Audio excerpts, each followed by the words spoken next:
Hello, everyone, and welcome to another Dynaway webinar. This time we are covering the new features of EAM for Business Central, and today we're going to see the new functionality in our solution in October release. My name is Agla, and I am a marketing manager at Dynaway. Together with me, we have Christoph, who's going to show you the new features today. Good afternoon, and I hope you can hear me well. Yes.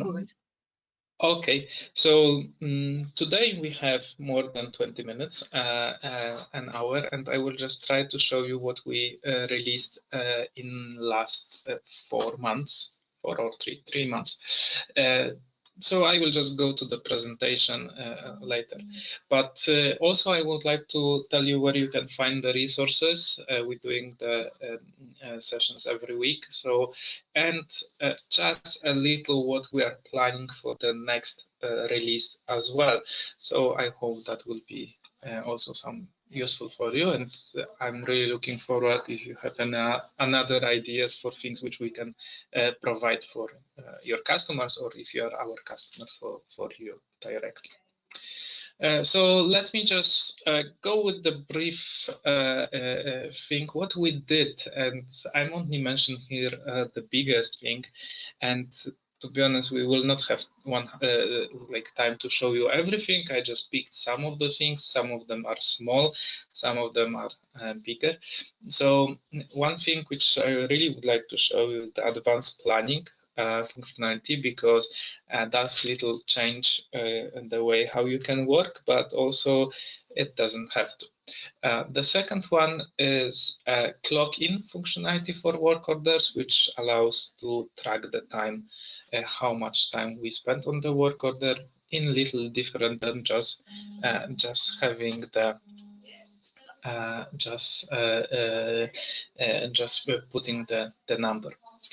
We also adjust some reports to the new structure, so maybe I will just show you one report if we will have time.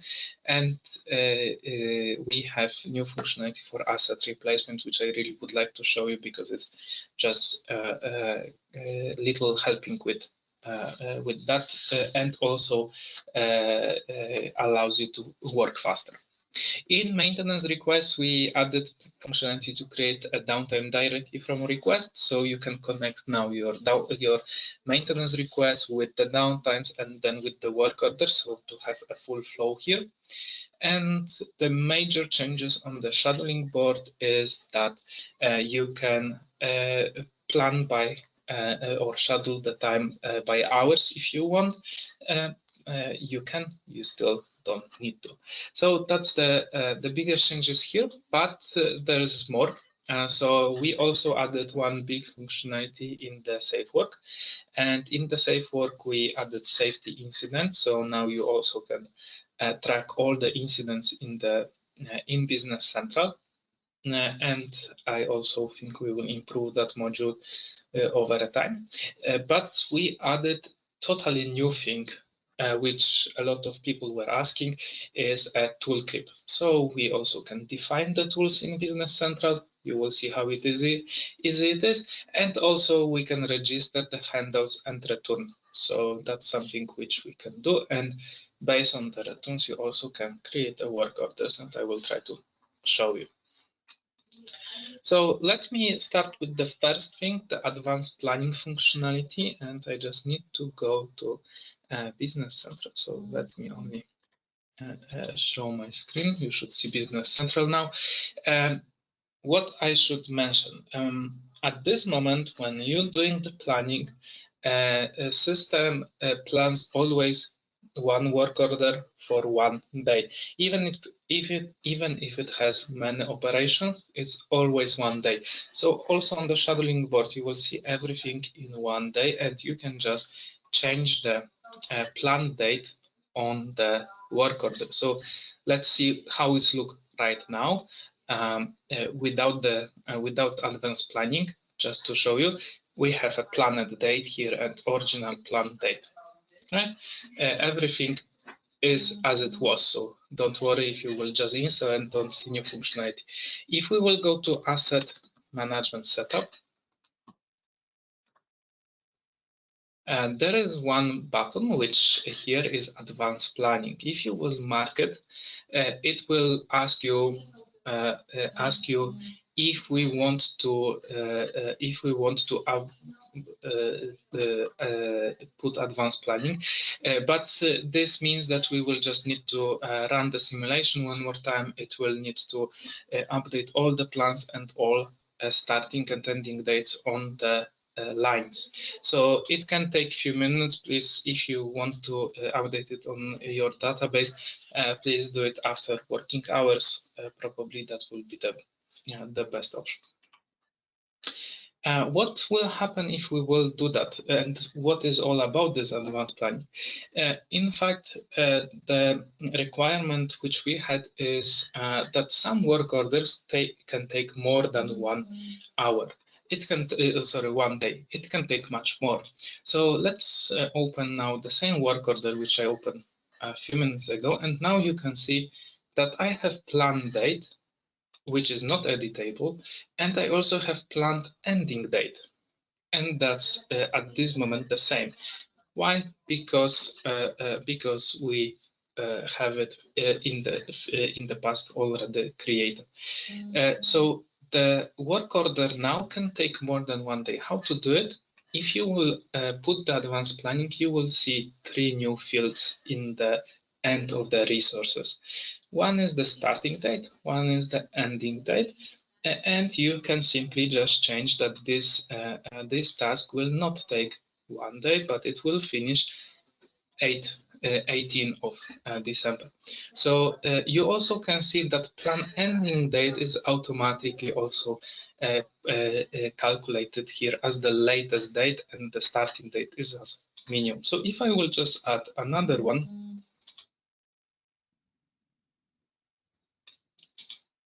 let me just add another task here, and let's do it.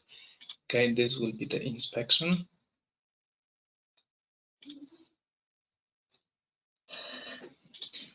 And let's take that. It will take 2 hours. I also can say which dates we will do that. And let's say that we want to do it at 19, right? So day after our work. There is an additional field here, which is called order of task. This field allows you to tell what is the order of the task. For this moment, it is only information, but in the future, we will also use it to group the task and so on. So this is what is changed on the work order itself. But of course, this has some impact on our scheduling. So now if we will go to the scheduling board,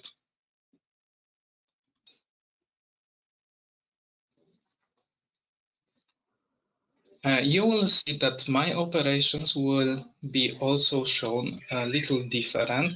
You can see it here. So I can just see here that instead of 1 day, it will show as 2 days in this view, right? And now also small difference. Now, if you will move this operation, it will not move you the other operation. So it will just be as a standalone operation if we have this advanced planning. So this is the change which you will find on the work orders, but also there is small change on the work order plans. So just to allow to create the work order plans, let me just open any of these work order plans. You will also see some new fields here. And those new fields you will again see on the resource. So you can see starting date calculation and how many days it will take and order of the task. So if we have, let me just reopen this one. By default, the days of operation is 1, but you can just change to 2, and then system automatically will calculate that it will take 2 days.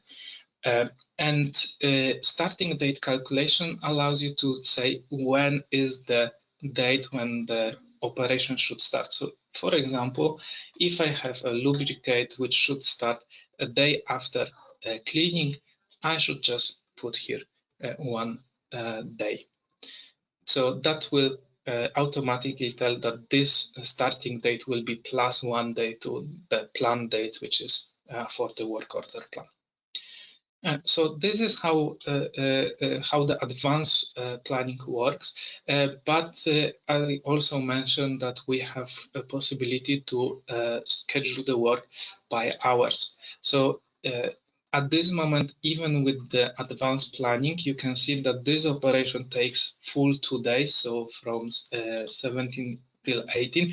We don't know when it will start and when it will finish. Right? It is just 2 days. It can be any hour at that time.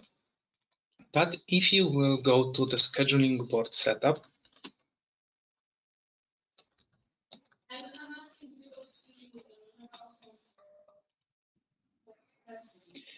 there is a planning by hours. So if I will put this one, and I can do it only if I'm using advanced planning. So you cannot run it without advanced planning. Now, if I will go to scheduling board, you will see not only the days, but if we will just scroll down here, you will also see the hours. And of course, because I just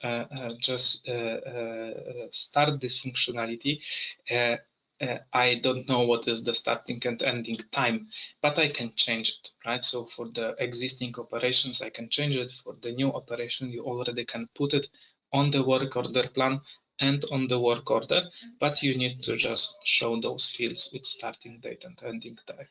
So I can say that my operation is not from 1 a.m., but let's say from 12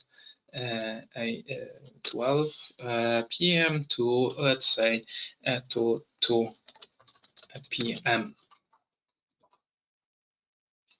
Right, so you can see that now my time is exact from 12 to 2. So if you need planning by hours, you can simply do that. We know that not all customers will use it. That's why it's just an option additional. And if I will open the work order, I can also see those fields here. So starting time and ending time as well. So additionally to starting and ending date.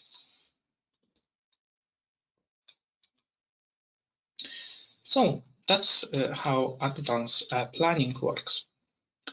The other feature which I would like to show you is clock in, clock out. That's a very simple functionality, but very useful, especially if you are working on tablets or on phones. So what is it all about? First maybe a setup, and then I think it will be self-explanatory if I will just run it. So if we will go to asset management setup,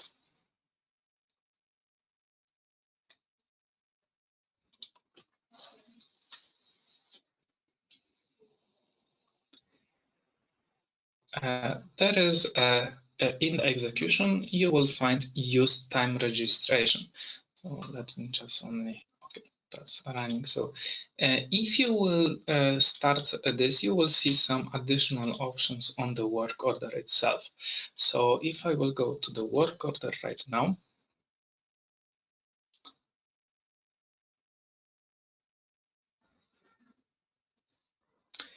and let me just choose any work order which I have here.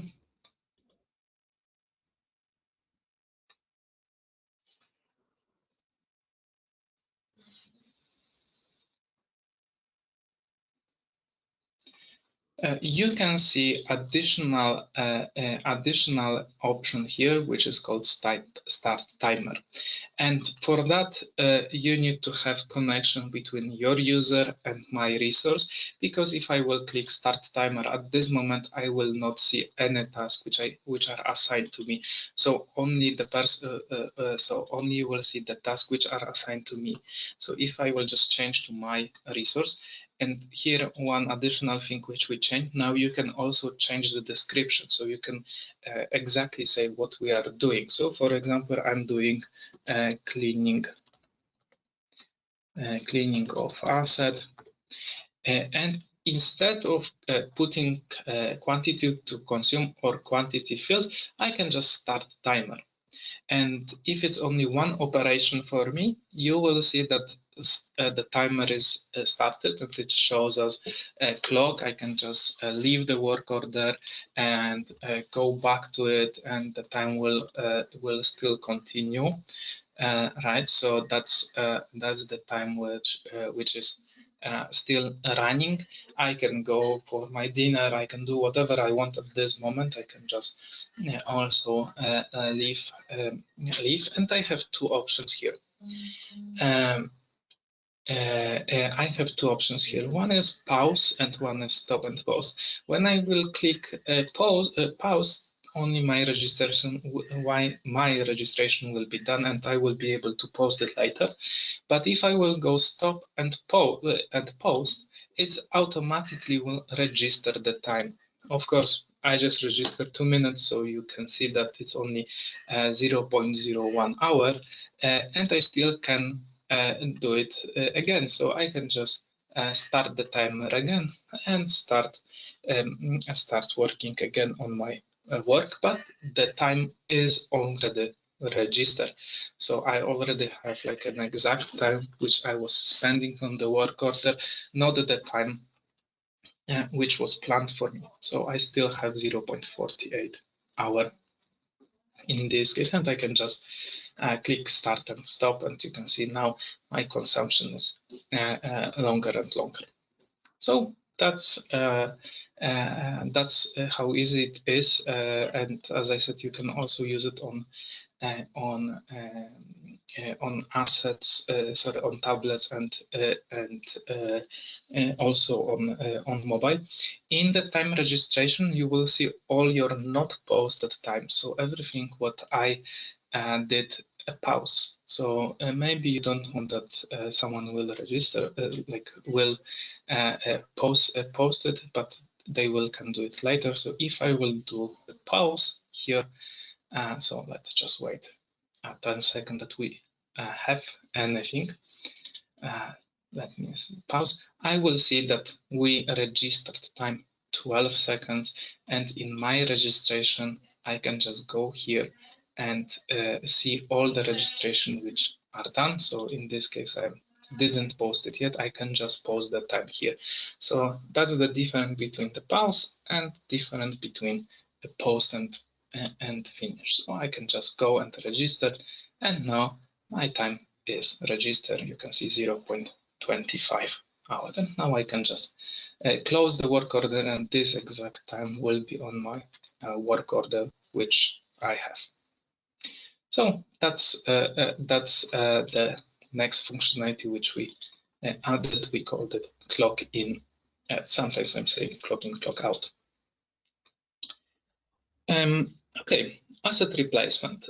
So before we introduce that functionality, if you wanted to change the asset parent or change the asset in the structure of your tree, also also the conditions and also the status, you needed to go to the to register the work order, but later you needed to go to the asset card and register that manually the change between those values. Now we little simplify it, and everything you can do from the work order. So there are two things which are here. One is which we added like just to have it by default. So if you will go to any work order right now, you will find the new tab which is showing you the current asset. You will see the number of the asset, but you can put the new parent number. So let me just we have the lamp. Let's say I just will put the lamp to number 13. Is number 14. Oh, I think it's already there, so maybe let's put it somewhere else that we will see the change. So let's put it to this asset. I will just copy it just to be sure. We also can already say what is the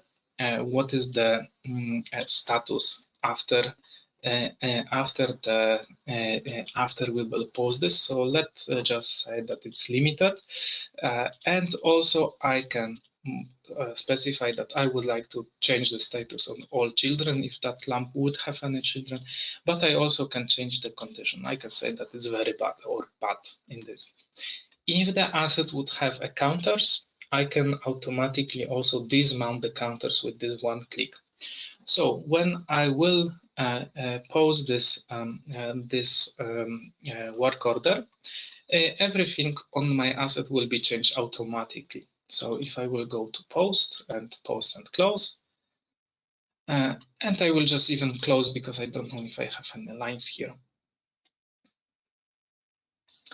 So now if we will go to the asset tree, and we will find our asset number 004, which probably will be somewhere down here. Did a lot of assets. Oh, I will just go from other place. I have the number, so let me just go to the asset list instead of asset tree. And let me just find it.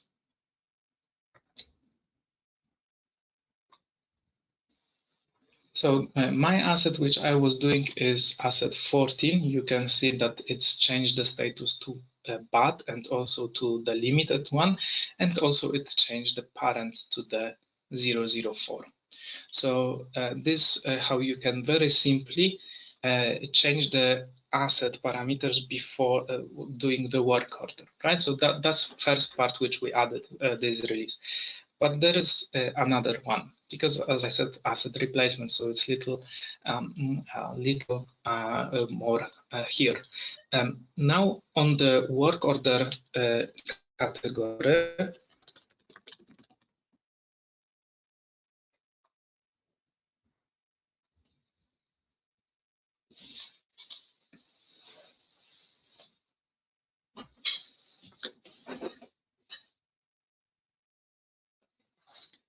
you can specify the type of the category. So let me just edit part replacement category.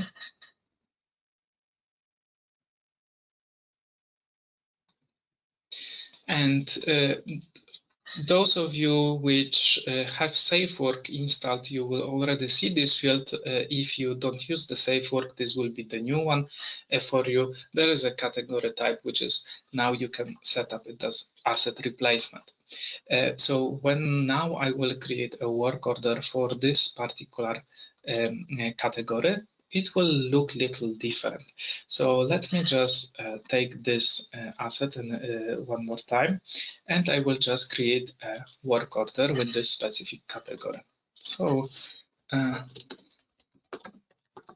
answer. We will just replace it. So if I will go to the category asset replacement and create a work order, open this work order, you will see that I have a new part on this asset parameters, which is replacing asset. So first of all, I can specify the same which I was doing here. I can just specify what is the new parent for my asset number 14. So this one which we meant is broken, and we can just say new asset condition is very bad at this moment. Again, I can dismount the counters, and I can say which asset will replace that asset. So let's say that it will be asset number 2, just to have it. And you can see that the new asset parent number will be the same parent as the asset number have at this moment, right? So we are putting in the structure of our tree in the same place as the old asset, I would say. So, and I can say the new status is installed, and also my new condition is very good. If I would dismount the counters, I can mount the same counters to the new asset, right? So you don't need to go and dismount the counters manually and mount the counters to the new one. You can just very simply just mount the counters from here automatically. And now if I will just close this work order,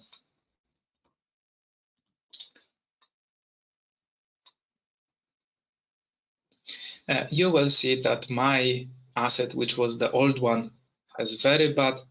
The parent number has changed, the broken status also changed, and my new asset, which we put, is getting this asset number and status installed and my very good condition. I should mention that, of course, we also on the work order ledger entries have information about that.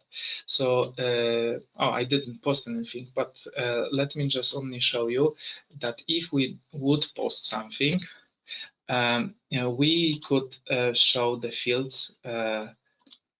Let me just show you. There are fields asset replacement. So this is the boolean if we were doing replacement. Let's just put it here. Business Central want to little play with me at this moment, but you also can see that I have an replacement asset number. So this will be the new asset number to which we did a replacement. Of course, when we would post anything, I just close the work order. But what I want to say, because the question which you may have at this moment is to which asset the cost will be assigned. And we decided that the cost will be assigned to the old asset always. So to the asset which is before the replacement, because in the most cases, this is the asset which is broken. This is why we are doing the maintenance, and this is where we allocate the costs.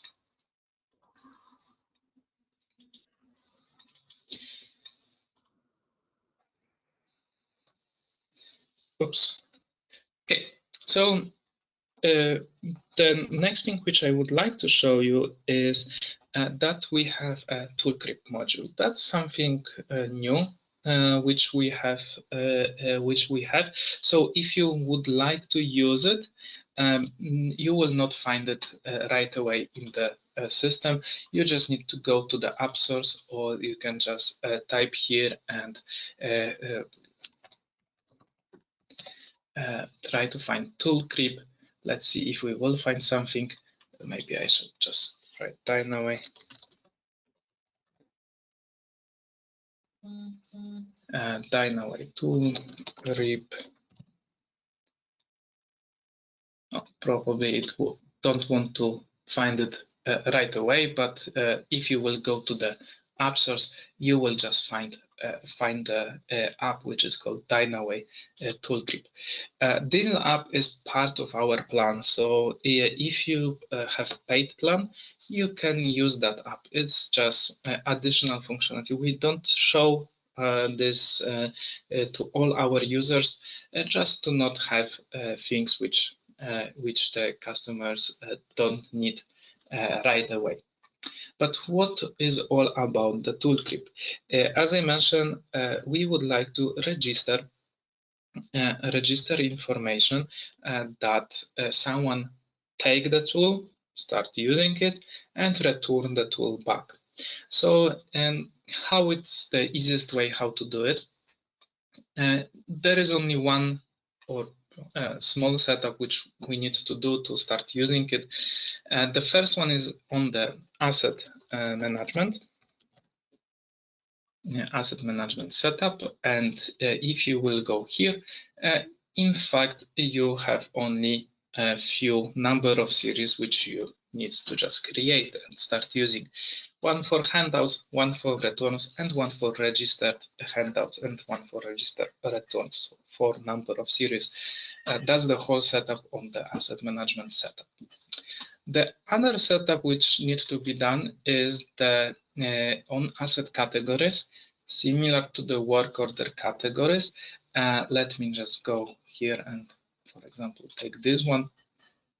You will find a new field which is called asset type. It's asset or tool. By default, if you will install the the toolkit module, all your assets will be a type of asset, right? So there is no breaking changes to what you are using right now, but you can also mark it as a tool. If you have as a tool, there is a maximum handout time. You can use it. You can use this functionality. It's not mandatory, but it allows you to track if someone doesn't have the tool too long. So you can see that these tools are overdue if someone didn't return those tools on time.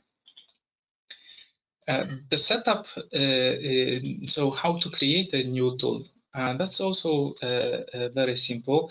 If you will go to the assets, you will see this new field asset type on the asset card and also on the asset list. So now you will see if the assets are real assets or if they are tools. So you can simply filter that as well. We also provide the view. So here you will just very simple can filter all the tools just out of the box. It will show me only the tools. And if I will just open any tool which I already have here,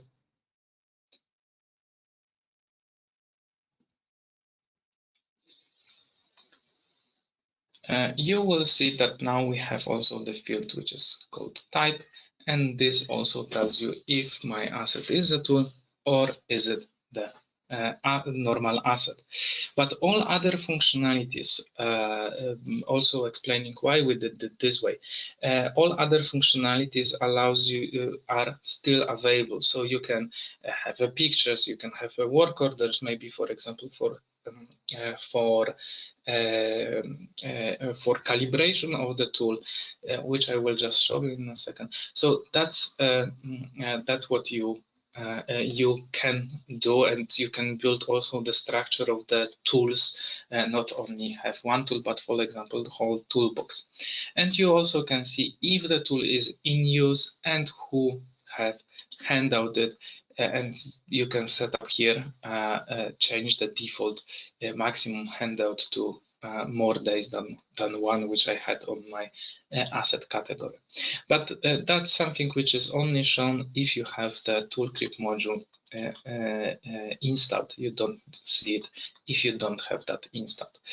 And there is also one additional action here, or menu here, which is called tools.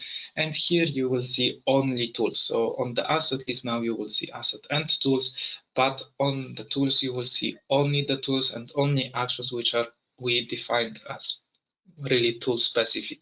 So first of all, you can see the list and you can do the handout. So I can simply click those three dots and register handout, or I can just create a work order. I also can register downtime, and you can see also the documents which I also need. So if I want to register the handout, I can just simply click here and I have just two fields. One is description, which is not editable, but to whom I'm doing the handout. And here is very important thing. We're using the employees. So employees table. Why? Because not only Business Central users may use the tools. Maybe there is people which doesn't have normally access to Business Central. So we didn't want to limit it only to the users, that our customers will not need to pay the license for such users. That's why you can use handout employee table. As far as I remember, when you will install the our extension, of course you have some permissions which you need to assign, and I think 91% I'm sure is that we didn't include this table in the permission, and this is not because we forgot. We just want that this particular table, which can be GDPR and so on, and this is like very important data for the customers, you would need to add this permission manually to the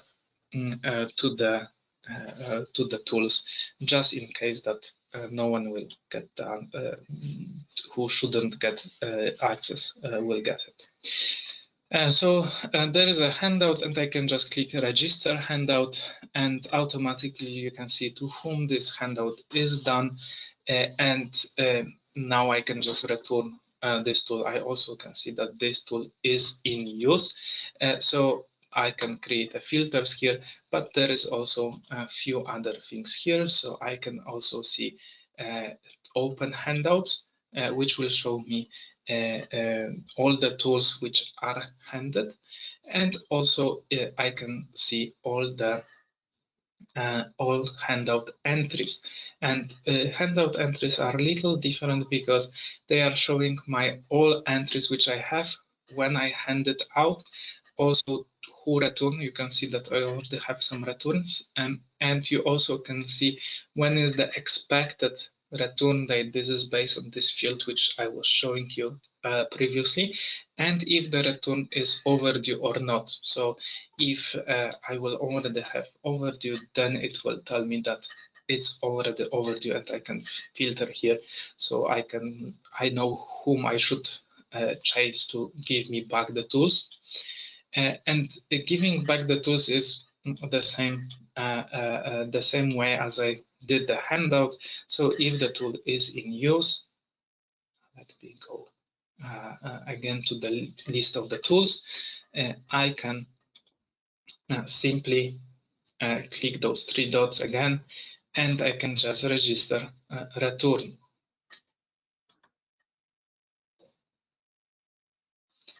And when I do that, I just need to confirm that that person returned. I should mention that there are few fields which are here hidden. You can just personalize them. Let me just show you that, because we already have, when we showed it to some of the customers, we already get some feedback. So we wanted to just already adjust this to the needs which some people have. So for example, this will be returned with the date which I clicked register return, but you can also put the return date time here on this page to show that date, or return note if you would like to add additional notes. Right, so that allows you to also little adjust this and add some additional thing here. I will just register the tool as it is. My tool is now register and return already. There is also, that's the easiest way to do it, but you also can create a document for return. So sorry, for the handouts. So instead of just choosing from the list, if I would like to give more tools than only one, I can just simply specify, okay, I'm doing it for this particular user, and I can just add the tools which I need to, which I would like to,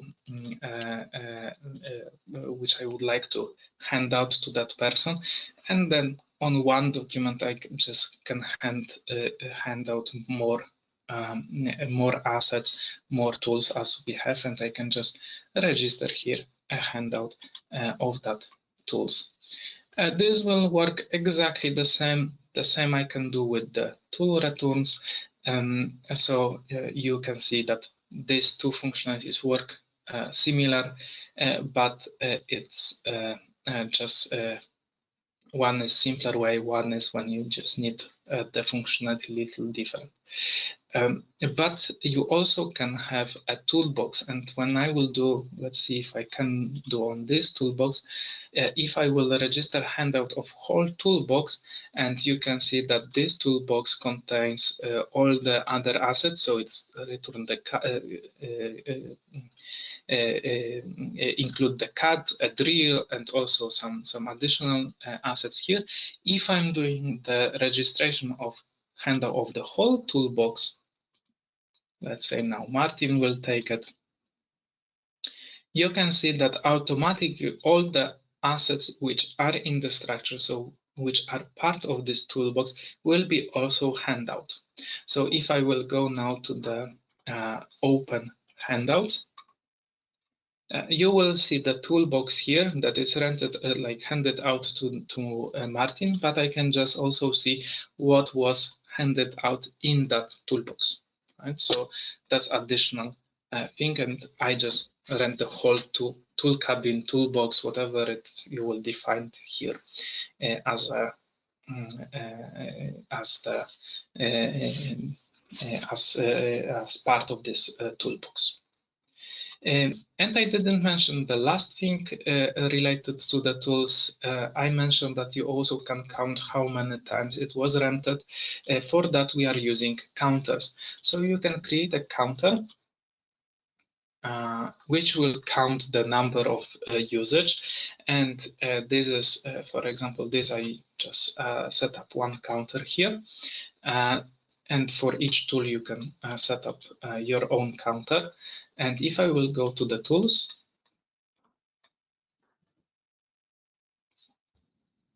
and I just need to find the tool which I was adding this, and I remember that was this one. So let's open it.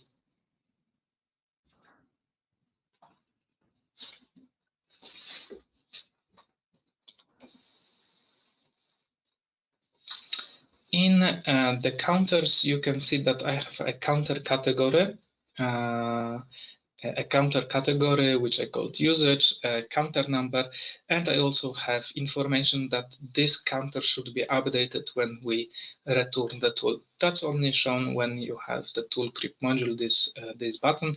But if you will do so, when I will just register the tool a handout, so if I will do it normal way, which we did a few seconds ago, if I will just say to whom I just registered it, and if I will just return it, register return, yes. So I don't know if you remember what was the counter value, but now it should be +1, so I expect that it will be 4. So based on that, you already know functionality with counters, so you can create a work order plan which will trigger, for example, calibration every 50 usage of the tool, right? Or returns of the tool. Maybe that's the more strict explanation. So this is how tools work. And the last thing which I would like to show from the biggest thing is the safety incidents. And the safety incidents require some setup to use it. But what is all about with the safety incidents? So maybe I will just switch to the to our role center, which is the Safe Work Manager, to show you what we will need to set up for it. But the functionality is all about what it's saying. So register the safety incident which happened in the company. You can assign some documents, some cost, and so on. So let me just show you what we would need to set up. The first setup which we need to do is add the safety incident number of series. So when I have it, then I can just use it. Then we have also functionality that you, if you are familiar with the request, you can reopen the safety incident after, for example, 2 days after close it. By default, we put 2, but if you will put 0, it means that you cannot reopen the safety incident. But if you will put 2 for next 2 days, you will be able to reopen it. And few things which we need to set up. So let me just go and through that. Safety incident type. So that can be, for example, sleep. So sleep on wet floor. I hope my English is well. Then I can also put it, is it a default one incident type? Maybe that's something which we have in our company very often. Then we can set up, we don't need to use it, but we can, what is the part, body part which was injured. So for example, arm, and also like, let's say head, that's also can happen.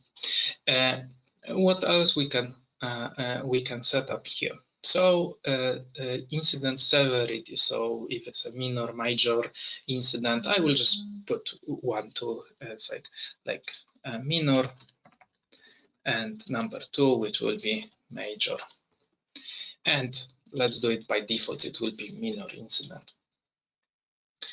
Another setup is statuses. And here is something which little more setup needs. So, for example, a new status, new, and I need to have at least one default status. So, not at least, but one default status which will be assigned to the incident after we will create it.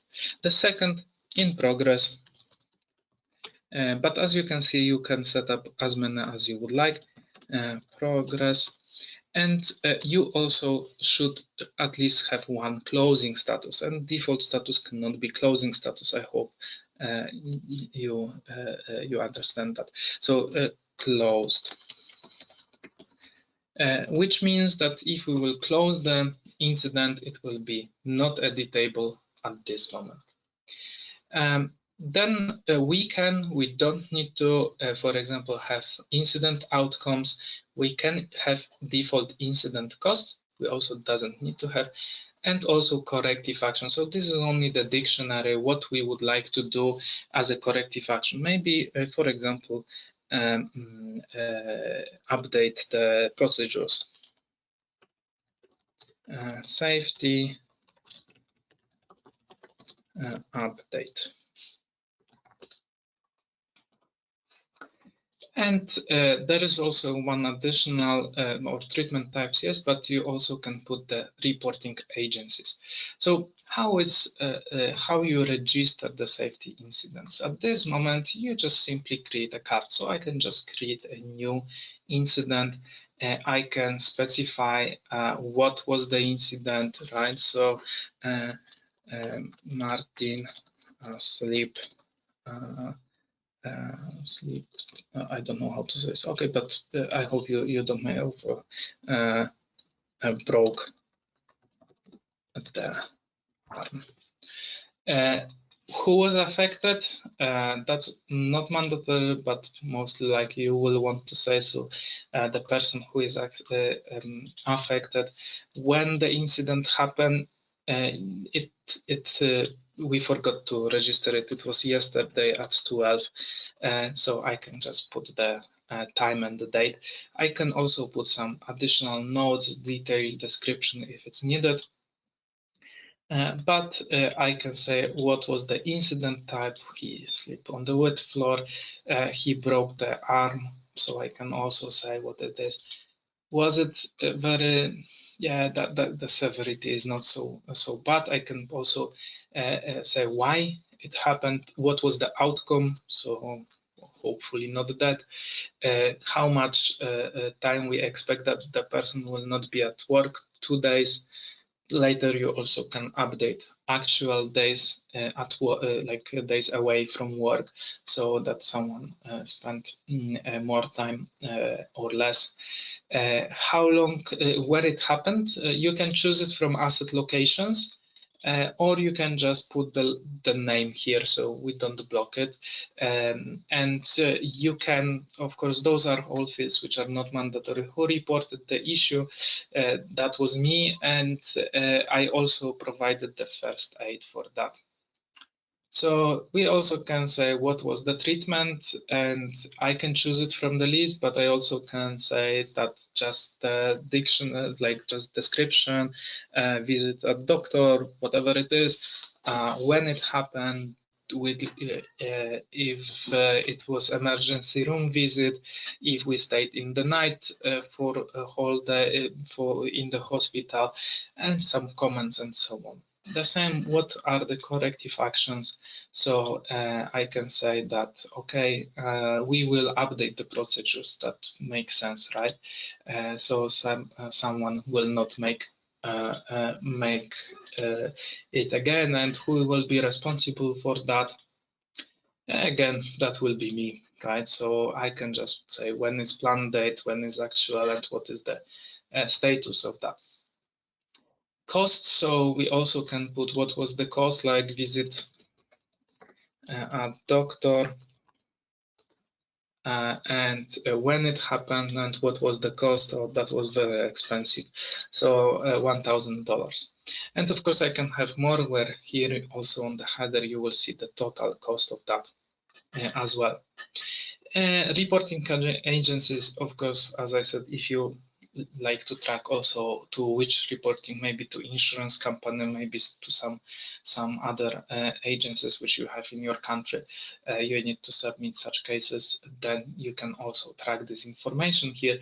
And of course, we have when someone registered the incident for the audit trail, and also change status, so I can just close it if it's a closing. So yes, I would like to close this incident, and as you can see, this is not editable anymore, but because I have a setup, I still can reopen this incident. So this is how the incident functionality works, and that's part of our safe work module.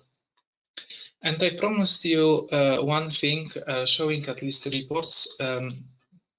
I will not be able to go through all other changes because of the time, but I just want to show you one small thing which we just added to the functionality. So you already maybe remember that we had a report which was called consumption on work order. And because Microsoft didn't allow us before to very easily export things to the Excel, so I must admit that the layout of this report was never the nicest one. But now we a little change it, and you can see that it's automatically exported to the Excel. So I can just download this consumption report, and if I will just open it, let me just show you that. You will see much nicer, I think, report than it was before. So I can see, for example, cost, how much time I spent on items, how much I spent on the asset, how much time I spent on the work order categories. I automatically can see it on my pivot tables, on time consumed, for example, that I would like to see on the resources here only, right? So I spent 2 hours and 26 hours this resource, 1 hour this resource, and I can see that in my table. But there is of course more tabs here, but one thing which I just want to say is that you can simply modify those tabs. Probably some of you are even more bigger experts than us in the reports, or you would like to add your logo as a company or whatever else in these reports. You can do everything with those layouts now. You can just remove those things which are not needed. The only one thing which we are really responsible is this table with the data, and this is where we try to export all the reports or all the data which are needed, together with the actual cost, with the job number if you are using the jobs, serial number, lot number. So you can create your own reports based on the data which we are exporting from the work order ledger entry, and just simply use that in Excel. So that's what I wanted to say. And there is also one hidden gem, I would say, on the asset, which, to be honest, I liked very much. I was not, I didn't know that I will like it so much when one of the customers asked us for this feature. And so if you will go to the personalize, and you will see that there is a hidden part here, which is called asset children. So we just need to show it. And let me just click OK. And here you have two actions. One is the open card and one create asset. So if you will create asset, it automatically will create you a new asset with the next number and with the parent number, which is this asset where I'm right now, so for my lamp. So I just need to specify description, like bulb, let's say, for a lamp A0002, and I can just say asset category, so I can just create, okay, UV lamps, I will just choose. And this is how easy now you can create the asset children, but you can just start doing it more and more, right? So bulb number 2 for lamp A0002, right? And again, I just need to put the category, so I will click F8 to get the same number.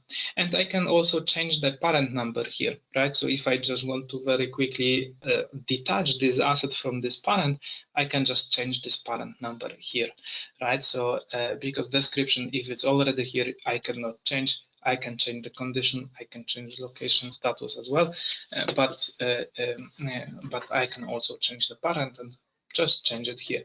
And if I would like to go farther and farther in the structure, I can just open asset card here. So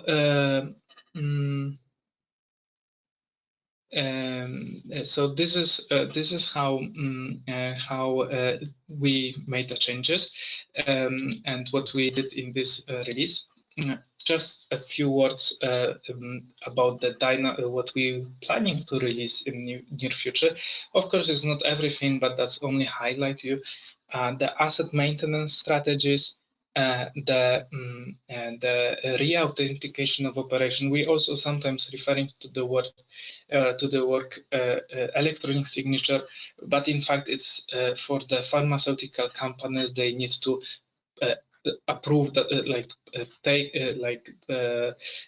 re-authenticate this person is exact the same person which is doing really operations in the computer. So this is what we would like to do, and we are working on the scheduling board view, which is a new view which will contain asset view and all the things which we will have in this for the assets. So for example, when downtimes are for this asset, work orders, production orders, and all things related to that.